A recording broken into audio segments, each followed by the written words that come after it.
Scrambled Eggs Super. Yeah, whenever you're ready. Title first. Sure. Okay. Scrambled Eggs Super by Dr. Seuss. I don't like to brag and I don't like to boast, said Peter to Hooper, but speaking of toast and speaking of kitchen and ketchup and cake and carrot and Starburst and the stuff people bakes. Well, I don't like to brag, but I'm telling to Liz that speaking of cooks, I'm the best that there is. Why only last Tuesday, when mother was out, I rarely cooked something worth talking about.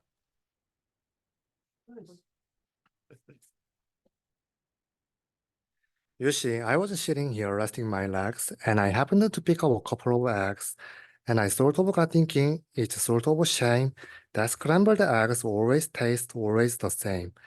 And that's because ever since goodness knows when, they've always been made from the eggs of a hen, just a plain common hen. What a dumb thing to use with all of the other fine eggs you could choose. And so I decided that just for a change, I'd scramble a new kind of egg on the range. Some fine fancy eggs that no other cook cooks.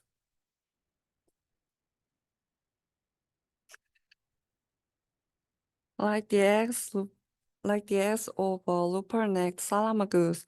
A salamagoose say they should be good. So I went out and found some as quick as I could.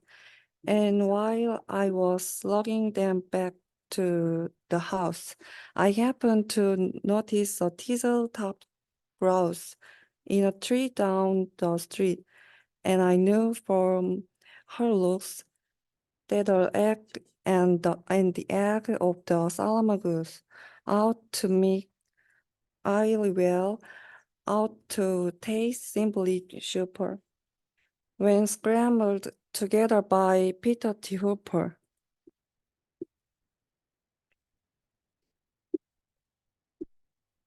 So I took those eggs home, I fried them up, and I added some sugar, 2/3 of a cup, and a small pinch of pepper, and also a pound of horseradish sauce that was sitting around, and also some nuts. Then I tasted the stuff, and it tasted quite fine, but not quite fine enough to make the best scramble that ever been made. A cook has to cook the best egg ever laid. So I drove to the country quite later far out, and I studied the birds that were flitting about.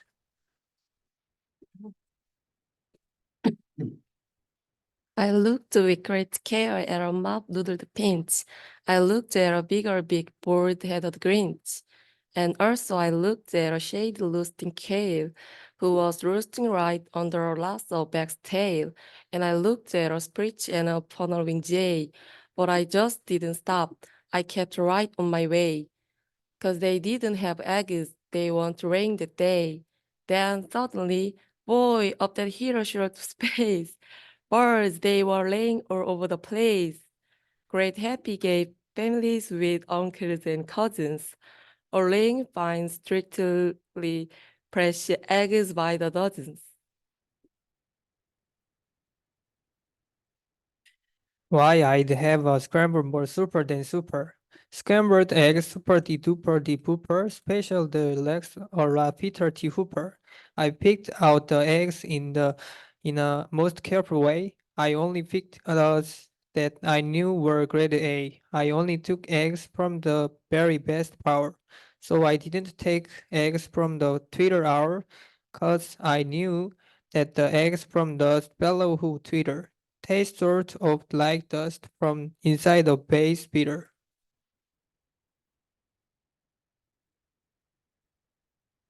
I went for the kind that were mellow and sweet, and the world's sweetest eggs are the eggs of the quit, which is due to those very sweet trout which they eat, and those trout, well, they are sweet because they only eat wogs, and wogs, after all, are the world's sweetest frogs. And the reason they are sweet is whenever they launch, it's always the world's sweetest beast that they munch.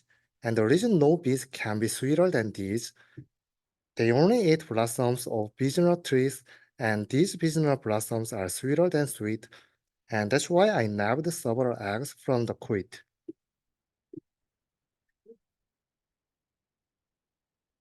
But I passed up the eggs of a bird called a strudel, who sort of a stork, but with four like a tooth.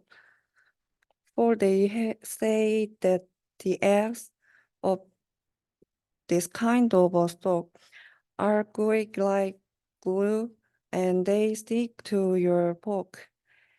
And the yolks of those eggs, I am told, taste like fleas, while the white tastes like very old bicycle grease. The place like it too. The road I left to find the best eggs that have ever been scrambled. I hunted to birds along wild tangled streets, through gullies and gullies down diggles and deers.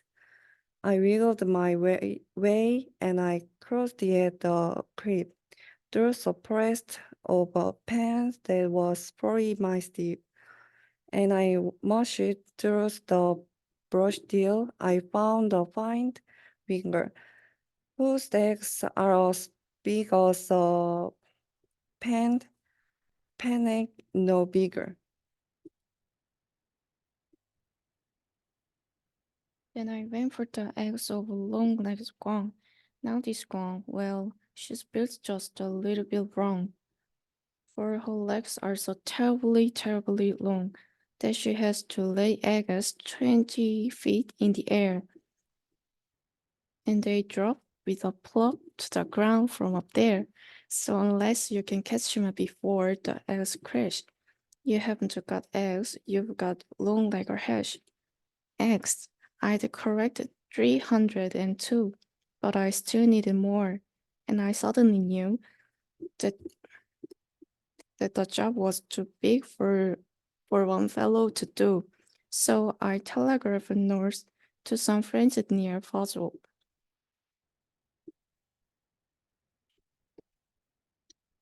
Which is 10 miles or so just beyond the North Pole, and they all often jumped in their catamaran, which is sort of a boat made of sea leopard's hide, which they sailed out to sea to go looking for rice, which is sort of a bird which lays eggs on the ice, which they grabbed with a tool which is known as a squid, because those eggs are too cold to be touched without wit. And while they were sending those eggs, I got word of a bird that does something that almost unheard of. It's hard to believe, but this bird, called the falcon, lays eggs that are 3 times as big as herself. How that falcon ever learned such a difficult trick, I never found out, but I found that egg quick, and I managed to get in down out of the nest and home to the kitchen along with the nests. But I didn't stop then, cause I knew of some ducks by the name of the single-file 중재형 ducks. Who stroll single file through the mountains of jumps, quite orderly enough, with their eggs on their thumbs, and some fellows in jump who I happened to know just happened to capture 1,000 or so, and they wrapped up their eggs and they mailed them by air, marked special delivery handled with care. I need more helper, and so far assistance, I called up a fellow named Ali, long distance, and Ali, as soon as he hung up the phone, picked up the small basket and stand out alone to climb a steep crest and the jacks of mountain struck to pass me the eggs of a stork cuckoo. Now those mountain stork cuckoo are rather small girls. But these Mount Strucker cuckoos have lots of big pies. They dived from sky with while cackling shrieks, and they jab at his legs, and they step at his cheeks, with their yammering, cammering, hammering beaks. But Ali, brave Ali, he fought his way through, and he sent me that egg as I knew he would do, for my scrambled egg, superdy duperdy booper, specialty Laxalat Peter D. Hooper. In the meanwhile, of course, I was keeping real busy, correcting the eggs of a three-eyelashed tizzy. They are quite hard to reach, so I rose to the top of a Hemanica Snemica Snemica Snop.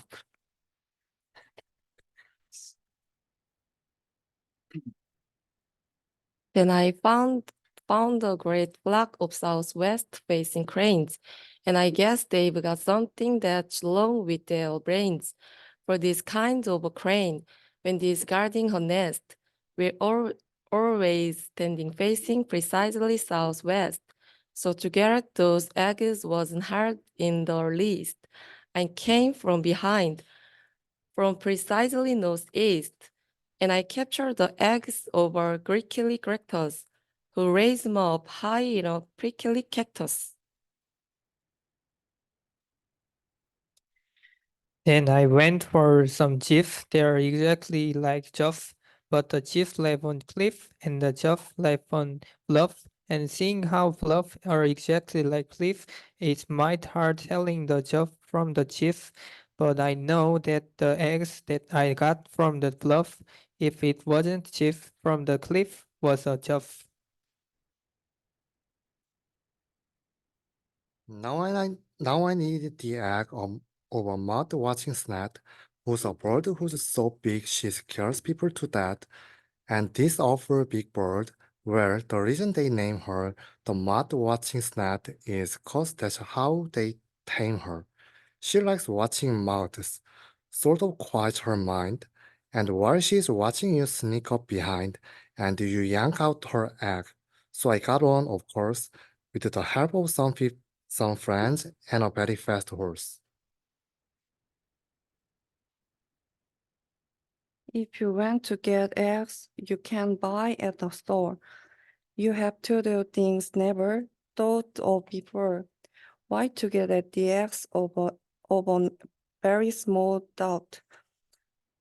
We had to pry over a mountain top of. Then I heard of some birds who lays eggs.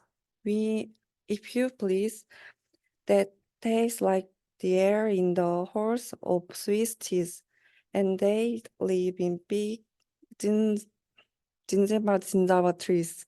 So adult a trifle, the job in the immense, but I need the eggs and set on the expense. I still needed one more, and I saved it for last, the egg of the flightful bombastic of guest. And the bird is so mean, and the bird is so fast, that I had to escape on the jellica chest. A filly-foot beast who can run like a deer, but looks sort of different. You steer him by ear.